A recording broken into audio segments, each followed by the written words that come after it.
Few industries reflect Uganda's resilience like its dairy industry. Through reforms, strategic planning, and cultural commitment, the country turned milk from a scarce resource into a powerful economic engine. But with rapid growth comes new challenges and the blinding risk of hubris. In this episode, we take a deep look at why milk is more than milk in Uganda, how the nation transformed its dairy industry, and can it sustain its trajectory without losing its balance. Let's get to it. Milk has always held significant importance in Uganda's economy and culture, serving as a vital component of agricultural practices and diet, both in rural and urban life, where it is commonly consumed in various forms: raw, fresh, yogurt, or cheese. Cattle are valued for their milk, but also hold social and economic significance, symbolizing wealth and status. The country has a cattle corridor, a swath of fertile land that stretches from the southwest to the northeast of the country. The corridor encompasses about 35% of Uganda's land surface and is home to more than 60% of the country's national cattle herd, significantly contributing to the nation's livestock production. But the 70s and early 80s were devastating for the country's dairy industry. Years of civil war and political instability wreaked havoc on agriculture. Infrastructure for milk collection was destroyed, support services for farmers collapsed, and government controls on imports, exports, and prices stifled growth. Agricultural GDP fell by 20% and milk production plummeted. The amount processed by the Dairy Corporation fell from 20 million litres a year in 1972 to less than 500,000 litres by 1979. Milk shortages in cities were so severe that most of the demand had to be met with imported powdered milk. Urban consumers often stood in long lines for what little milk was available, while in rural areas, milk production and sales virtually disappeared. Milk was so rare that people called it white gold. That's how valuable it had become. Faced with this harsh reality, the government recognized the urgent need to regain self-sufficiency in milk production and took decisive actions in the late 80s. The National Rehabilitation and Development Plan made rebuilding the dairy sector a priority. And then the Dairy Master Plan provided a clear path forward. The government opened the dairy market to private investors, modernized state-owned milk processing facilities, and created the Dairy Development Authority in 1998 to regulate and promote the industry. At the same time, focus turned to the cattle corridor, especially in the southwest, where the fertile land and mild climate turned out to be perfect for dairy farming. The area turned into a hub for the milk industry. With an abundance of new opportunities, at last, milk production began to rise. The results of these milk reforms were incredible. By the turn of the millennium, Uganda became self-sufficient in fresh milk, cementing its position as a regional dairy powerhouse. National milk production experienced an impressive growth, from an estimated 365 million litres in 1991 to 1.9 billion litres in 2013. This is the same type of growth rate I am targeting with the channel. Become an official Wasaso associate by subscribing to the channel and the free newsletter. You'll be entitled to a monthly report on how the channel is growing, the strategy, and more. The ever-growing demand for milk, both domestically and regionally, led to greater market opportunities for Ugandan dairy products. The government, eager to capitalize on all of its prior efforts, began to explore export opportunities more aggressively, positioning Uganda as a potential supplier of dairy products to neighboring countries. This marked the beginning of the white gold rush. The term white gold captures perfectly the immense economic promise of the dairy industry, which has become a cornerstone of Uganda's agricultural economy. The white gold is a source of livelihood for millions, fueling both smallholder farmers and large-scale processors. By 2016, Uganda now produced 2.2 billion litres of milk a year. And this growth was no accident. Helped by efficient policies, private sector stepped in to push the industry forward. Milk collection centers connect rural farmers to markets and help reduce waste by making sure the milk reaches processors efficiently. By 2023, over 700 collection centers were registered throughout the cattle corridor and across the country with a weekly storage capacity of over 3 million litres.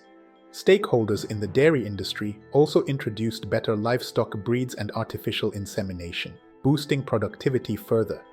Fast forward to 2024, and Uganda milk production skyrocketed to more than 5 billion litres annually, averaging 11% growth between 2018 and 2023. The struggles of Ugandan to find milk is now a thing of the past. The growth of the dairy industry has had profound economic implications. Over 100,000 jobs were created along the value chain, from farming to processing and distribution. Smallholder farmers, who by the way are responsible for over 90% of milk production, saw their income improve, turning dairy farming into a viable source of livelihood. Now that self-sufficiency was reached, Uganda's dairy industry shifted its focus towards exports, another rewarding aspect of its milk boom. The Dairy Development Authority reported remarkable growth in dairy exports, so much so that the country finally achieved the net exporter status. Dairy products became one of the country's top exports, right behind coffee and gold, almost doubling in value every year to reach more than $260 million in 2023. Kenya became a key destination for Ugandan milk, accounting for more than 80% of the total dairy exports. But Uganda wants its milk to flow beyond Kenya and even beyond Africa. South Sudan, Rwanda, and the Democratic Republic of the Congo all import Ugandan milk. The country also successfully exported its dairy products to India, Japan, and the United Arab Emirates. This confirmed to Ugandan authorities the broadening appeal of its dairy industry, and soon it validated the greed to produce more, no matter the costs. Of course, all this growth couldn't be pain-free, but subscribing to this channel is. The Ugandan milk industry began to stumble under its own weight and exposed major structural inefficiencies. Many experts suggest that Uganda could double its output to more than 10 billion litres annually, if only it could tackle the challenges holding it back. That's high costs for feed and maintenance, climate shocks like droughts or floods, and the most pressing, price disparities. Like many dairy industries around the world, a small number of large companies dominate milk processing and distribution. This concentration often leads to price-setting power that disadvantages smaller producers. The dairy industry in Uganda appears to be in the same predicament now. The informal market accounts for more than 90% of milk sales in Uganda. This market is often more accessible for smallholders but offers lower prices and less stability compared to formal markets like collection centers, retail, and export. Paradoxically, dairy processors in Uganda often operate below capacity despite the growing production and demand of milk and dairy products. While the installed processing capacity has increased over the years, only about 20% of the total milk produced is processed. Regardless, the Ugandan government has ambitious plans to increase milk production even more. Success often breeds its own set of problems, and Uganda's dairy industry is no exception. From cattle diseases to mounting milk waste and cross-border tensions with its biggest consumer, this milk abundance has brought unforeseen consequences. Could this derail decades of progress? Or will Uganda find a way to turn these challenges into lucrative opportunities? Yes, Uganda's milk production has surged in recent years, but of the impressive 3 billion litres produced annually, only about 800 million litres are consumed locally. This massive surplus has dramatic consequences for the sector and puts it under significant strain. Despite exporting milk to regional markets like Kenya, a considerable portion of Uganda's milk still goes to waste. To curb the surplus, the Ugandan government doubled its efforts to increase domestic consumption by promoting milk powder, which has a better shelf life. Nonetheless, the surplus persists. Where can Uganda export this excess? As with anything East Africa, the answer is often the same: Kenya. The giant of the region and primary export market seemed like a natural solution to absorb Uganda's surplus. After all, the country faces a staggering 2.2 billion litre milk deficit, so on paper, Kenya has the capacity to import much more than its current 200 million litres from its neighbour. Yet, the reality is very different. The neighbour's relationship is anything but smooth. Kenya has implemented multiple measures that can be seen as protectionist: banning milk powder imports, restricting export permits for Ugandan dairy products, conducting stringent quality surveillance, and imposing quotas. These restrictions have created immense uncertainty for Ugandan producers and exporters. Nairobi's cyclical approach of relaxing restrictions during dry seasons, when local production dips and tightening them afterward, has created a volatile trade environment between the two nations. While Kenya initially appeared to be the solution to Uganda's milk surplus, the reality is far more complicated, one that even deep-rooted ties couldn't circumvent. Brookside Dairy, Kenya's largest milk processor with a dominant 45% market share, has significant investments in Uganda through its subsidiary Brookside Dairy Uganda. At first glance, this might seem, and should have been, a bridge between the two markets.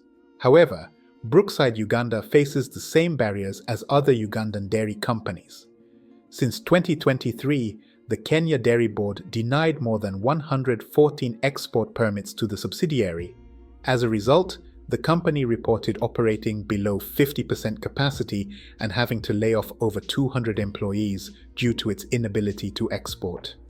Despite its dominance in Kenya and substantial investments in Uganda's dairy sector, Brookside has not been able to mitigate Nairobi's trade restrictions. Realizing that not even Brookside could provide a stable solution, Uganda had to resume its aggressive exploration for alternative markets. By October 2024, Tanzania had increased its imports from Uganda, potentially challenging Kenya's position as the top importer. Uganda's aggressive pursuit of exports has finally paid off. In a monumental deal, the country seemed to have secured a $500 million bid to export powdered milk to Algeria.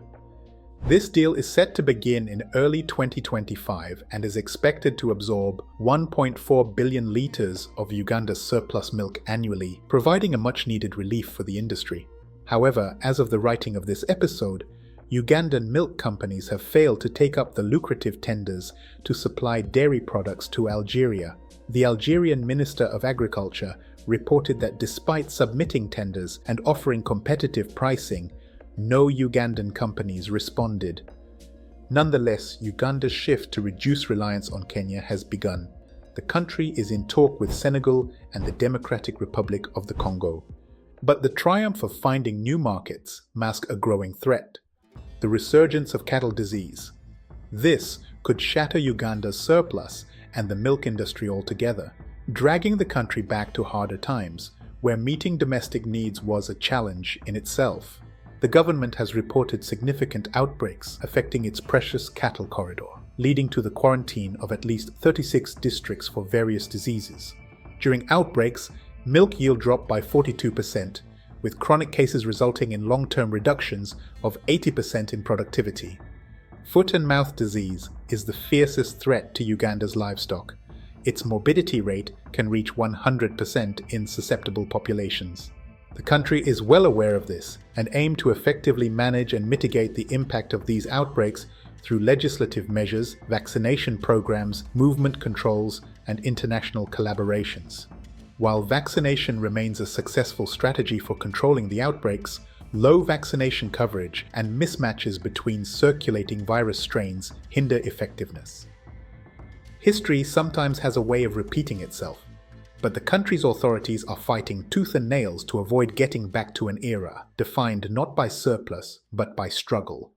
If you liked this episode, become an associate of the channel by subscribing, and for more stories like these, check out our dedicated playlist for East Africa here. Thank you for your time, and thanks for watching.